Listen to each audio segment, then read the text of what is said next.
ouverture des portes. Allez, c'est parti.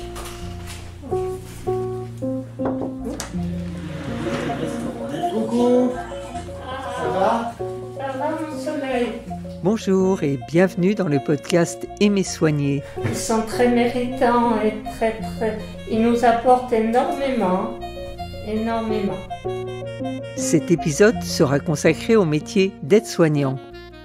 Nous sommes allés à la rencontre de femmes et d'hommes qui exercent ce métier. De jour comme de nuit, nous les avons accompagnés auprès des résidents et des patients, en EHPAD, en clinique de rééducation, en établissement d'addictologie ou encore en HAD, l'hospitalisation à domicile. C'est à une immersion dans leur univers que nous vous invitons. Alors moi, j'ai ma façon de parler avec eux. J'aime bien les mettre en confiance, j'aime bien les appeler par des petits noms. Voilà. On est prête? Allez, Allez, hop là. Ça va? voilà, très bien. Allez, Voilà, on est pas mal. voilà. Bon, Aïcha, ça te dirait, toi, de faire aide-soignante? Et puis moi, oui, j'ai dit oui. Et puis je suis partie. Je nettoie les fesses. Et puis je crois que Qu'elles soient toutes propres. le métier m'a beaucoup aimée. Et moi, j'ai appris à l'aimer. Ça va? Oui, On va aller au lit, ma poupette. comment? On va aller au lit? On va aller au lit, oui. Oui. Ah oui. Pour faire ce métier, il faut aimer les gens. Moi, je suis mêlée. Ah, je me doute bien. Toi aussi. Aide-soignante, je Oui. pense que c'est la personne la plus proche du patient. Mais je viendrai plus tard, moi, dormir. Hein? Voilà, c'est bien. Allez. Merci. Mais de Merci rien. beaucoup. Je suis très fière de ce que j'ai, de mon parcours. Maintenant, je peux le dire. Bon, donc là, j'essaye de trouver un pyjama, mais cette dame n'a pas de pyjama. C'est rare. Le premier tour du soir, on va à la rencontre de nos patients et c'est très important parce que le patient voit quelle équipe va les chouchouter durant la nuit. Ça les rassure. Donc moi, j'aime bien prendre le temps avec mes patients pour discuter parce que ça fait partie du soin, la discussion, l'échange verbal. Voilà, donc c'est très très important parce que si on bâcle ce tour, toute la nuit, ils sont anxieux et ils ne dorment pas, ils sont demandeurs, ils sonnent des fois pour rien, juste pour nous voir et c'est rassurant. Voilà. Donc moi, le tour du soir, il est très très important. Allez, vous allez me faire un gros câlin et on va se mettre debout. Hein? D'accord, Allez, allez. c'est parti? Hop. Allez, super. Je m'appelle Odile, j'ai 51 ans et je suis aide-soignante. Je suis aide-soignante depuis l'âge de 18 ans. L'aide à la personne, porter les soins et tout, je pense que c'est lié à mon père qui était pompier. On la sécurise avant de lui changer la protection. Sarah, 27 ans, et aide-soignante. Toute ma famille est dans le soin. Donc pour moi, c'était évident. Mon grand-père était docteur, j'ai un de mes oncles qui est chirurgien, j'ai ma sœur qui est infirmière péricultrice, ma mère elle est plus avec les enfants. Enfin, ils sont tous dans le médical, il y a des pompiers, on a de tout. Vraiment de tout. Vous êtes bien installés là pour dormir? Oui. Oui, ça va aller? Allez, Montez très bien. Oui. Ah oui, comme ça. comme ça. Oui, ma chérie. Bonne nuit. Bonne nuit, vous aussi. Merci, à demain. À demain. Allez, bonne nuit. Bonne nuit. Merci. Pour moi, c'est... Voilà, quoi. Elle me dit merci, ma chérie. Ça, tu vois, j'aime bien ça, tu vois. Enfin, j'aime bien, normal. Après, là, elle a des moments où, justement, elle est pas si mignonne que ça. Elle nous tape, elle nous crie dessus. C'est possible aussi. Mais là, elle est mignonne, oui. Je m'appelle Marlène, j'ai 50 ans et je suis aide-soignante de nuit. Voilà. On s'occupe de tout ce qui est change, donc on vérifie tous ceux qui ont été couchés s'ils ont besoin d'être changés. On a du coup les médicaments à distribuer de la nuit.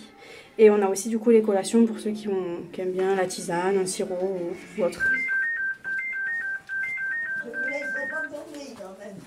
J'ai découvert un métier qui me plaît. J'étais loin de me douter que ça allait me plaire autant. Ma sœur est infirmière, ma petite sœur. Donc elle avait fait des stages en maison de retraite. Je lui ai dit, je ne sais pas comment tu fais, je pourrais pas. Peut-être parce que je voyais mes grands-mères peut-être en maison de retraite plus tard et que c'est quelque chose qui m'effrayait. J'ai perdu mes 2 grands-mères en 3 mois d'intervalle. Et je sais pas, j'ai eu besoin de retrouver ce contact et j'habite juste à côté. Donc voilà, j'ai dit pourquoi pas essayer. Donc j'ai fait des remplacements. Le soin, je pense que c'est vraiment ce qui me plaît. Maintenant, il faut voir quoi et me former pour évoluer. Vous mettez pas la couverture, Jeannette. Vous mettez que le drap. Oui, c'est pour ça. Trop chaud. Non. Je vous mets la sonnette là. Hop. C'est le téléphone qui nous dit quand un résident appelle sur une sonnette. En fait, nous la nuit, on a tout le lit. Je vais voir la dame qui sonne. J'ai toujours voulu être aide-soignante. Donc j'ai fait mon bac sanitaire et social, c'était en 93. Et je voulais aller dans l'armée. Sauf qu'à l'époque, j'étais pas majeure. Et ma mère n'a jamais voulu me signer le papier pour que je m'engage. Du coup, là vous allez rigoler, je suis partie caissière à Leclerc. Là après j'ai eu mes enfants. Puis j'ai eu mon 2e enfant qui est né handicapé. Donc j'étais obligée de changer de métier puisque je pouvais plus travailler en journée. Il fallait que je travaille de nuit pour pouvoir l'amener lui aux soins la journée. Donc là j'ai fait une formation. Je suis devenue agent de sûreté aéroportuaire. Au bout de 8 ans, j'en avais marre, c'était pas du tout moi. Mon fils avait grandi, il pouvait prendre le minibus pour aller aux soins. Et donc j'ai pu reprendre mes études et j'ai fait mes études d'aide-soignante et je suis arrivée ici. J'ai mon papa qui est décédé, j'avais 6 ans. Donc j'ai grandi dans les soins en fait. Mais ça m'a toujours plu. Pourquoi, je sais pas. Mais je pense qu'on arrive tous dans les soins avec des valises. Et on a tous nos valises, en fait. Moi, je m'appelle Sandra. Je suis animatrice, mais une ancienne aide-soignante, dans le même établissement. La personne âgée, ouais, c'était un choix. De m'occuper d'eux comme j'aimerais qu'on s'occupe de moi plus tard. En fait, en prenant de l'âge. Donc, du coup, je suis arrivée ici en fin 2013. Et j'étais au secteur fermé. 4 ans. 4 ans en secteur fermé. Et au début, cette pathologie, j'avais un peu peur. Hein. Je dis aïe aïe aïe. Et en fait, non, je me suis révélée. Révélée dans cette pathologie. Enfin, toutes les pathologies associées à l'Alzheimer. Vraiment, il n'y a pas de filtre. Ils n'ont pas de filtre. Il faut qu'on soit nous-mêmes.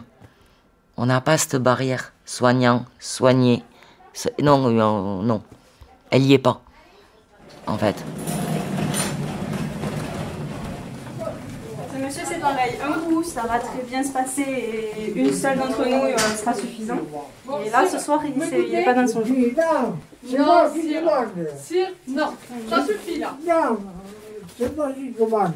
Mais oui, bah vous commandez, mais d'abord on se change et après vous commanderez. Allez, dis-toi. Dis donc. Quoi? Bonsoir, ça va? Ouais, ça va, oui, bonsoir. J'ai préparé une tisane avec une madeleine. On s'entend bien, donc c'est ça qui est bien. C'est que du coup, on s'entraide et on arrive toujours à le voir positivement. Il va nous insulter, il y en a une qui va raconter une blague et du coup, on va pouvoir s'en sortir en rigolant. Et l'année dernière, avant d'avoir Angélique, j'ai eu plein de remplaçantes.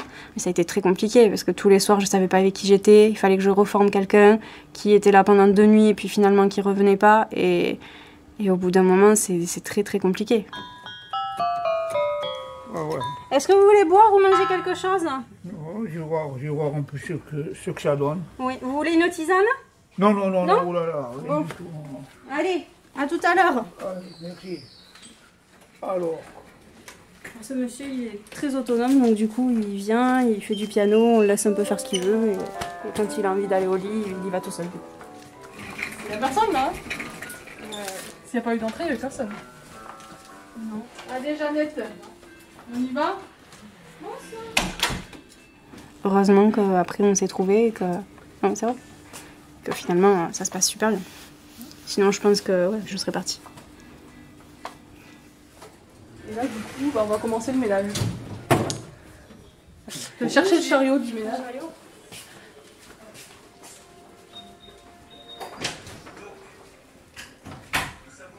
Mais ça se voit sur la tête de l'une ou l'autre quand il y a quelque chose qui ne va pas de toute façon. Ouais. Mais dès qu'on rentre dans une chambre, c'est plus pareil. Justement, moi, ils sont là pour nous aussi, en fait, finalement, les résidents. C'est qu'on va rentrer, ils vont nous raconter une blague, ils vont nous dire quelque chose qui va nous faire rire, ou alors on va pas comprendre, on va les faire répéter 10 fois pour que eux rigolent eux-mêmes, et du coup, c'est pas pareil. Du coup, moi, ça me changeait d'idée.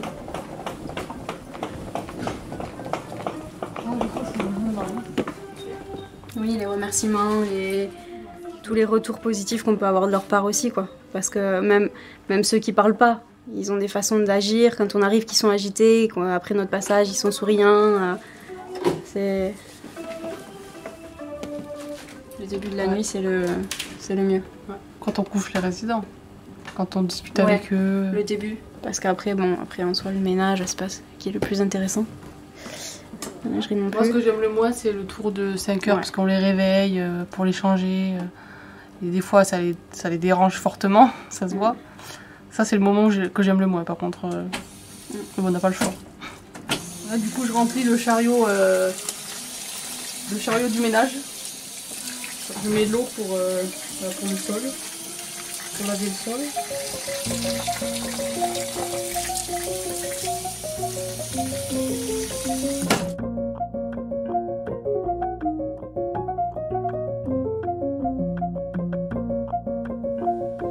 Vous avez pas de la bombe du tigre? Hein? Non. J'ai la scalade après moi, 10h30. Par contre, je peux vous donner de l'Africa. C'est vous qui me la mettez? J'ai changé d'établissement, de service. Voilà. Ici, c'est un service d'addictologie. L'addictologie, ça m'intriguait parce que, voilà, je ne connaissais pas. Aux urgences, j'avais les patients alcoolisés à l'état brut. Voilà, brut.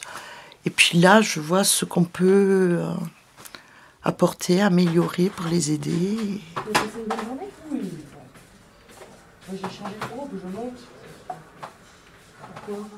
Mon père était alcoolique. Et je ne lui pardonnais pas du tout.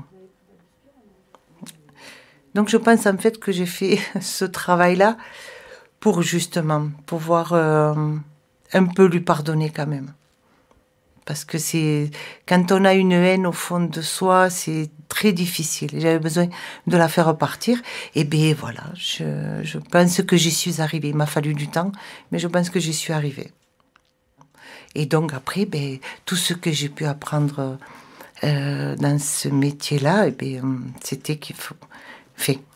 surtout ne pas juger. Alors que moi j'ai jugé mon père.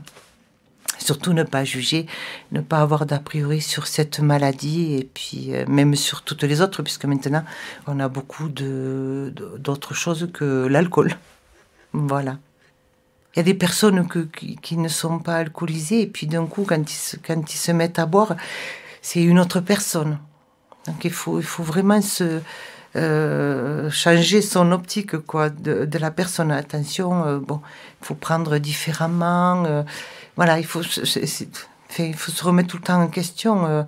C'est pas de l'acquis, c'est tout le temps nouveau, quoi. C'est tout le temps nouveau, ce problème. Oui, entrez. Oui, entrez.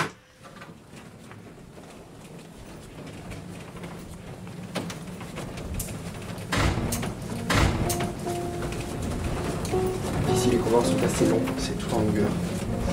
Certains services vont avoir tendance à être en cercle, mais ici c'est tout en longueur, donc on marche beaucoup.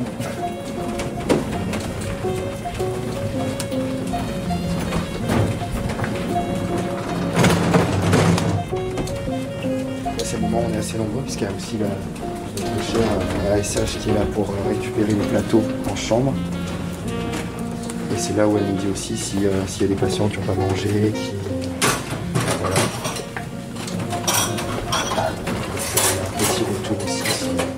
il y a des gens qui ne mangent pas et du coup on lance aussi des surveillances sur leur alimentation.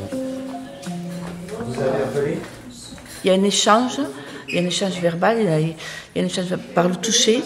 Et voilà, c'est à ce moment-là qu'on peut voir le mieux notre métier. Vous avez besoin de quelque chose de spécial pour la nuit ou pas? Oui. Ok. Quand les gens rentrent chez eux avec le sourire et qu'elle me dit merci, vous avez été là, vous m'avez aidé, vous m'avez motivé et grâce à vous je peux rentrer chez vous, mettons, en marchant, je vais mieux, j'ai retrouvé mon autonomie. Voilà, ça c'est mon plus grand bonheur. Voilà. Quand ils retrouvent leur autonomie, voilà, c'est beau, mon métier. Voilà, j'ai un beau métier, voilà. Bonsoir, messieurs, dames. Dany, comment allez-vous? Très bien. Pour moi, le soin, c'est respecter déjà les patients. Le soin, c'est l'écoute aussi. Beaucoup d'écoute, de patience. La patience, si t'es pas patient, parce que des fois on a la famille qui sont sur nous en tant que soignants par rapport à leurs parents ou un de leurs proches, et puis on a le patient aussi. Des fois on a des patients qui ne sont pas faciles, donc si tu commences à péter un câble devant la famille, les patients, tu sais plus où tu vas, tu te perds facilement. Hein. Faut vraiment aimer aussi. Aimer l'autre, aimer le soin, parce qu'on rentre quand même dans l'intimité. Enfin, moi, je parle en tant qu'aide-soignante, on rentre quand même dans l'intimité du patient, hein, quand même. Hein.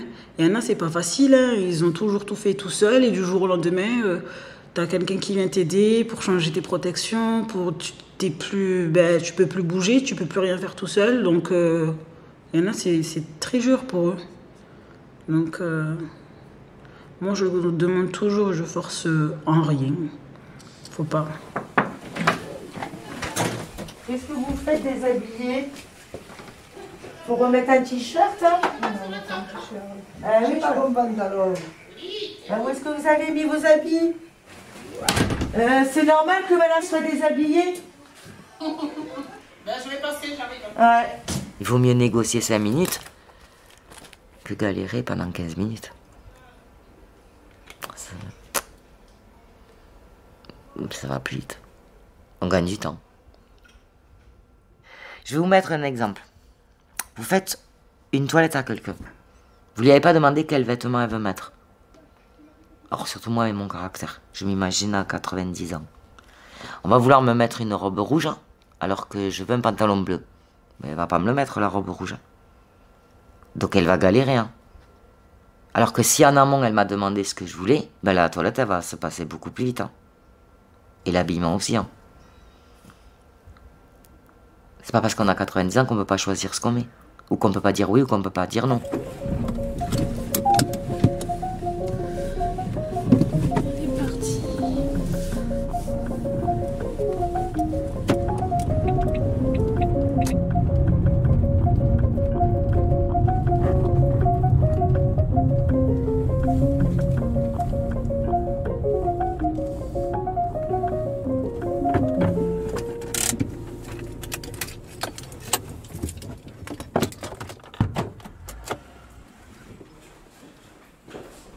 Et bonjour.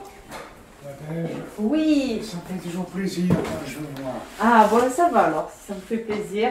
Oui. Il va y avoir les aides-soignantes qui vont venir aussi. Oui. D'accord. Encore une. 2 fois par jour. Oui. Parce qu'il faut soulager votre épouse. Là, votre épouse, elle est épuisée. Oui. Oui. Déjà, on va lui éviter de vous faire la toilette. À part si vraiment il y a besoin, parce qu'il y a un problème, elle Mais sera là. Si ça en fait plaisir, moi je m'en fous. La pudeur, j'ai tellement souffert depuis 8 mois que la pudeur on la met de côté. Hein. Eh bien écoutez, les aides-soignantes viendront ce soir déjà, d'accord? D'accord. Voilà. Si on ne protège pas votre épouse aussi, comment on fait pour vous garder à la maison? C'est ce que je lui ai dit. Moi je vais partir rapidement, elle ne faut pas.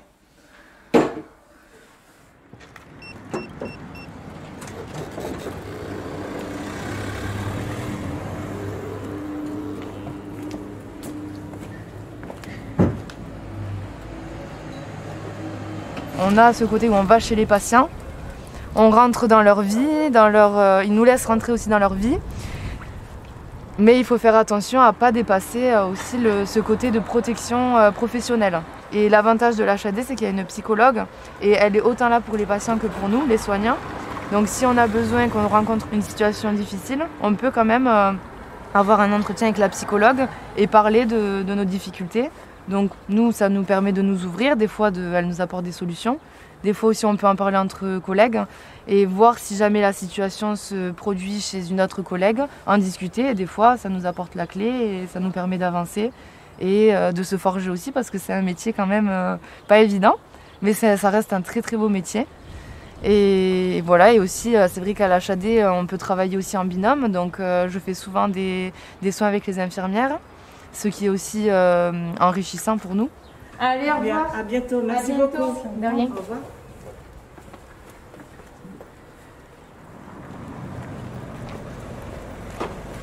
Ah ben, il y a les 2 soignantes qui arrivent. On est les yeux et les oreilles des infirmières. Parce que, et même nous, hein, sans notre infirmière, on n'est rien, l'infirmière, elle est rien sans nous. Donc en gros, on se complète, quoi. Alors, comment ça va? Douloureux. Je viens juste de la lui poser. Enfin, ouais, mais il faut le temps que ça va passer tout. Voilà. Mais là, voilà, j'ai placé la pompe. On va Ouais. voir si ça le soulage. Il on va était voir. quoi, avec J'ai des fait- masses ou... Oui, ben, il te le dit, même il le dit. D'accord. Il est très conscient de la douleur. Je vais le voir du coup, je le connais pas. Voilà. Je vais aller voir Si le t'as monsieur. besoin, t'hésites pas. Ouais, tu je m'appelles. t'appelle. Ok. Allez, bonne soirée. Merci, toi aussi. Je vais fermer la porte. Vous allez voir. Bonjour.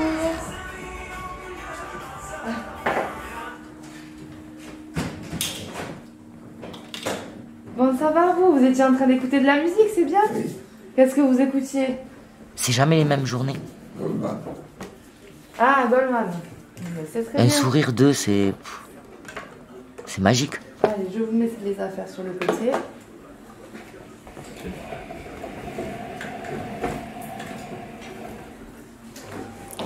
J'en ai fait pendant 2 ans du SIAD, des soins à domicile. Ça m'a pas plu. Parce qu'on court derrière la montre, on court vite, on court derrière la montre. On vous fait la remarque si vous avez 5 minutes de retard. Je t'attendais. Oui, je sais, on est la seule personne qui... Enfin, une des personnes qui voyait dans la journée.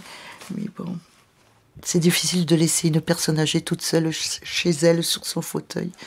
En attendant le prochain passage soit du kiné, soit de l'infirmière, soit de l'aide-ménagère ou quoi. C'est dur de fermer la porte, quoi, voilà. Quand on a des soins au SIAD, c'est 1 an, 2 ans, 3 ans. Il y a des liens qui se créent. Je te prends une paire de gants, Rachid? Oui. Fais-le là, Denis, si tu veux. Non, c'est bon, là, on va vous changer. Oui, tu peux le monter encore. Voilà, c'est bon. Allez, je peux vous découvrir? J'ai commencé ma formation au mois de septembre, donc Et à l'HAD depuis quelle... depuis 4 voire 5 semaines, bientôt 5 semaines.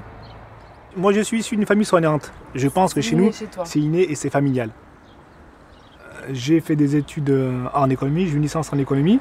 J'ai travaillé en tant que commercial dans un journal. Ça ne m'a pas plu. Ensuite, je me suis orienté dans les travaux forestiers. Donc j'ai planté des arbres, j'ai pris soin des arbres. J'ai senti que ce côté que je pouvais donner à la nature, je peux aussi le donner à l'être humain. Donc c'était inné chez moi. Mais le fait de les accompagner, prendre soin d'eux, les voir évoluer, c'est bénéfique pour moi. Je vous baisserai un chouïa. Non, là c'est bon, ça va. Je vous tire un petit peu le drap. Ça va? Oui. Ça devrait pas être très long, il n'y a pas beaucoup de sel.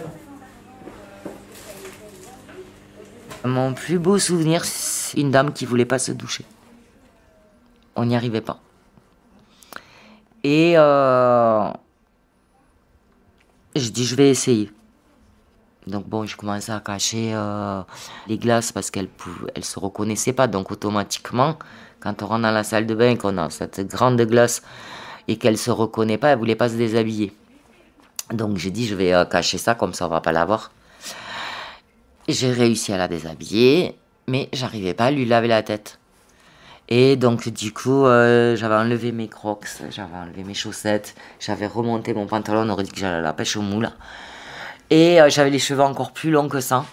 Et j'ai penché ma tête et je me suis mouillé les cheveux en lui montrant que ça ne faisait rien.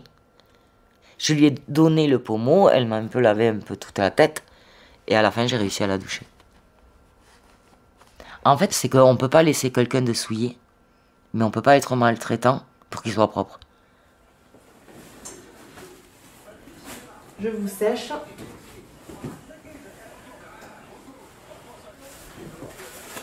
C'est bientôt fini, hein? Ouais.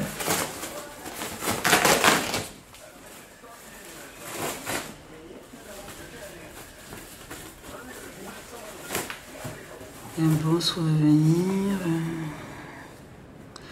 C'est quand j'ai accompagné un patient qui était malade. Dès les premiers instants, il voulait que ce soit moi qui fasse la toilette. À chaque fois, il m'attendait. On disait, elle est où, Sarah? Il dit, il veut que toi, il veut que personne le touche. Dès que j'étais tout le temps obligée d'aller avec l'infirmière. Et j'avais pris une semaine de vacances et là, son état s'était vraiment dégradé. Et il partait pas. Le jour où je suis revenue, je suis allée dans la chambre, je lui ai pris la main, je lui ai dit, vous pouvez partir. Il est parti. Mais tout le monde était bouche bée. J'en ai pleuré, j'étais dans tous les états. Genre, j'étais dans tous mes états. Et en fait, il attendait. Donc, jusqu'à aujourd'hui, même sa femme, elle a gardé contact avec moi. Et là, j'étais très émue. J'avais jamais vécu quelque chose comme ça. C'est la première fois, mais genre, c'était vraiment très fort. Hein. Ça va, Dolly? Je viens de voir qu'il avait un début de furoncle en haut de la fesse. Ah, c'est une Donc, à surveiller, je vais quand même le dire au médecin. Ouais. Il a la salle là. Oui, c'est vrai. Durant notre année d'aide-soignante, quand même, on fait quand même 4 stages.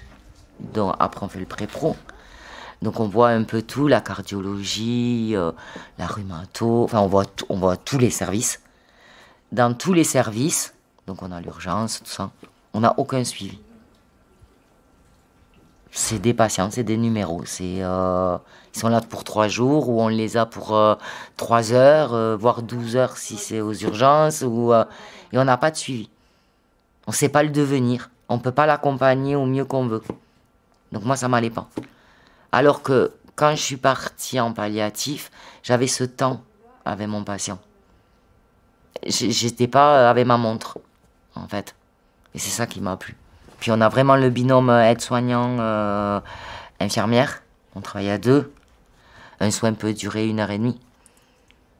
Puis il va nous parler de lui, on va l'accompagner. On a le relationnel, on n'a pas que la technique du soin.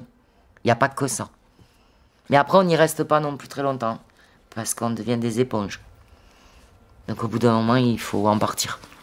Allez, on va vous laisser tranquille. Je vous remets les affaires. Voilà.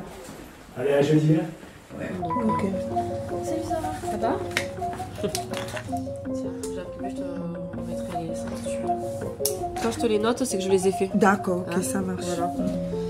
Et elle aussi, c'est une prise en charge de la douleur. Elle est hyperalgique, tu sais, du côté de sa fracture à gauche. Donc elle a de l'oxynormoron si besoin, avant les soins, si jamais pour les collègues. C'est pour les AS. En tant que soignant, tu ne peux pas travailler seul. Impossible. C'est pas possible. C'est une chaîne en fait. Tu ne peux pas travailler seul. La force de ses jambes, c'est dans la salle de bain. Alors, elle n'a pas trouvé la sonnette. Ah ben je pense que sans les filles, j'y arriverai à rien. On est un maillon. S'il manque un maillon, ça va grincer. Je pense vraiment. Moi je dis ici, on est dans la bientraitance, la bienveillance. Et entre nous. Donc automatiquement, on est entre les résidents. Je suis à domicile, il part bientôt ce patient, c'est pneumopathie, il va très bien. Franchement, je suis à surveiller parce que des fois, quand il a faim, il est capable d'aller au commerçant du coin se trouver quelque chose. L'infirmière va distribuer les traitements. Moi, je vérifie la prise et l'état de bien-être du patient. Même si elle aussi, elle a son œil dessus. Hein, je veux dire, voilà. Elle est plus jeune, enfin, voilà, et elle vient d'arriver dans le service, quoi. ben, j'essaye de la guider, et puis elle accepte mes conseils, quoi. Là, j'ai une ancienne collègue qui est partie en fin d'année à la retraite. J'avais un peu l'angoisse de savoir la personne qui allait la remplacer, quoi. Bon, ça va, je suis soulagée. Voilà.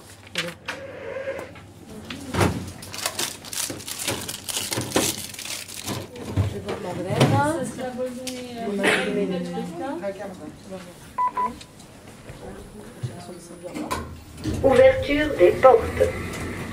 Deuxième étage. Je crois aussi on a des petits avantages, des chocolats, des gâteaux, plein de petits trucs comme ça aussi. Il faut attention. Du coup maintenant ils nous prennent aussi, enfin pas comme un membre de leur famille, mais ils font attention aussi à nous. Du coup. Ce qu'on leur donne, et bien ils nous le rendent à leur façon.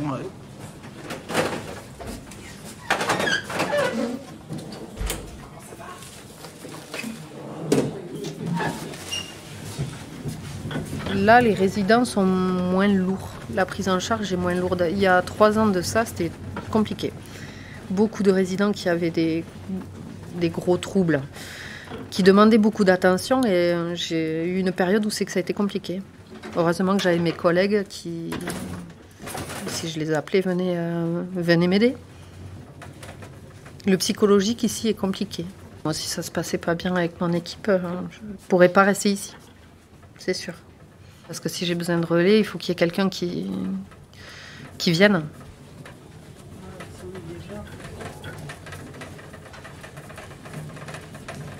Je suis la plus âgée de l'équipe, hein, et c'est mes collègues.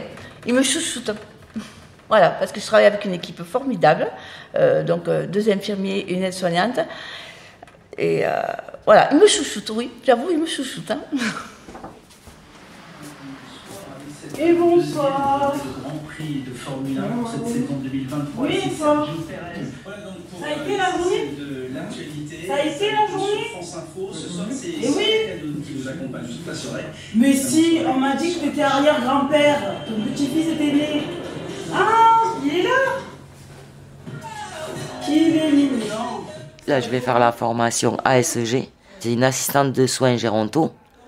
Parce qu'on a de plus en plus de résidents qui rentrent dans l'établissement, qu'on ne peut pas mettre en secteur fermé parce qu'on n'a pas de troubles de déambulation ou de risque de fugue, mais qui ont des troubles cognitifs. Donc je vais avoir ils vont me donner, comme je dis, des outils pour m'adapter à ces personnes. Cette formation, elle existe depuis longtemps, et après ça, j'ai vu ça à mon entretien annuel. Toutes les filles du secteur fermé, elles y sont parties. Et moi, j'ai demandé à l'avoir. Et s'il y en a un autre, je le ferai. Pour aller encore plus loin. Ils sont assez calmes ce soir, on a de la chance. Généralement, tout est rouge.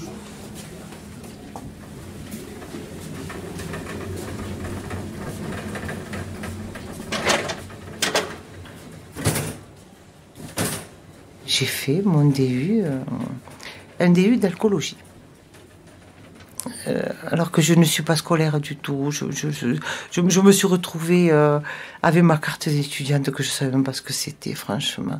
Non, franchement, je ne suis absolument pas intellectuelle. Les études, c'était pas pour moi.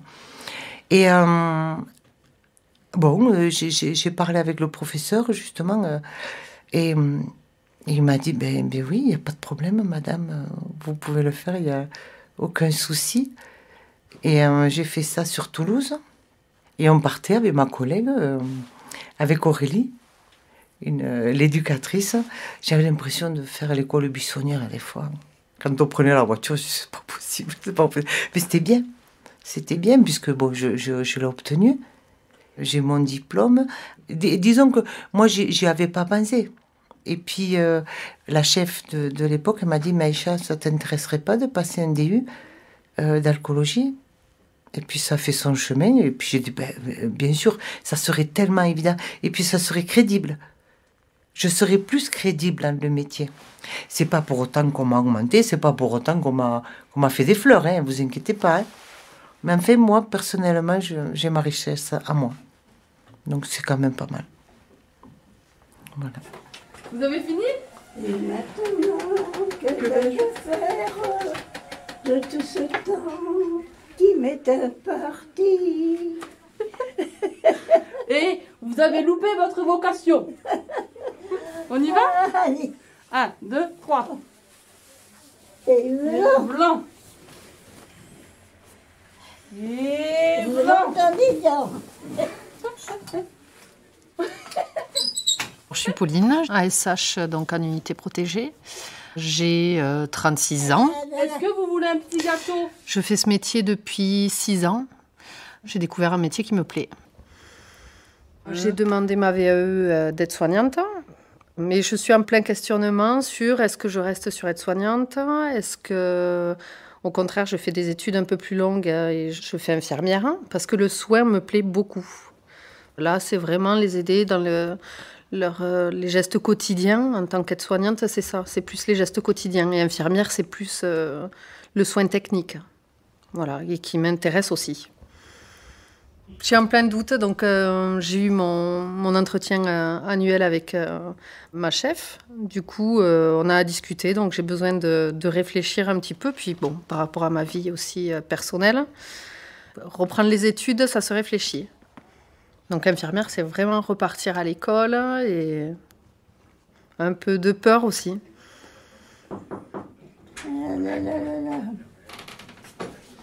Et voilà le sirop. Je sais, je boirai toute seule. Hein. Il est bien frais. Vous avez le droit à un petit bonbon. Petit cachet pour dormir. Tenez. Merci. Vous avez la sonnette. Merci. Et la télécommande. D'accord? D'accord. Bonne nuit. Bon courage. À plus tard. À demain. À demain.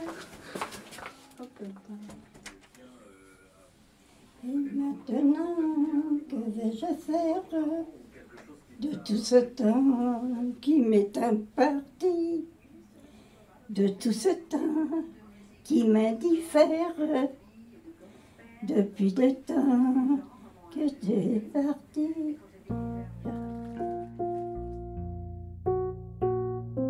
C'était le métier d'aide-soignant avec Audrey, Angélique, Priscilla, Sandra, Pauline, aide-soignante dans un EHPAD, Aïcha et Odile, aide-soignantes dans une clinique d'addictologie, Marlène et Sarah, aide-soignantes dans une clinique de rééducation, Victoria, aide-soignante dans un service d'hospitalisation à domicile, et Rachid, élève aide-soignant dans ce même service.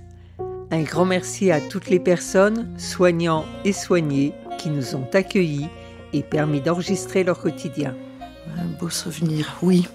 Un jeune marin-pompier qui a eu un accident justement de service. Nous avions reçu en réanimation qui, par rapport à son traumatisme crânien, quand il s'est réveillé, il repartait à zéro, quoi, comme s'il venait de naître. Et donc, il a fallu apprendre à tenir une fourchette, à manger, apprendre à parler. Bon, tout ne s'est pas fait en réanimation. Nous, c'est rien qu'un petit passage. Même, malheureusement, les patients qui passent en réanimation ont très peu de souvenirs de nous. Mais ce patient, il est revenu avec sa maman 1 an après. On a vu les grands progrès qu'il a fait. Et moi, il m'a reconnue à mon parfum. Voilà. Et il me fait « Ah, mais c'est vous qui vous occupez de moi parce que je reconnais votre parfum. » Donc voilà, ça m'avait fait chaud au cœur. Aimer soigner, un podcast de la Fondation Clariane et de partage de voix.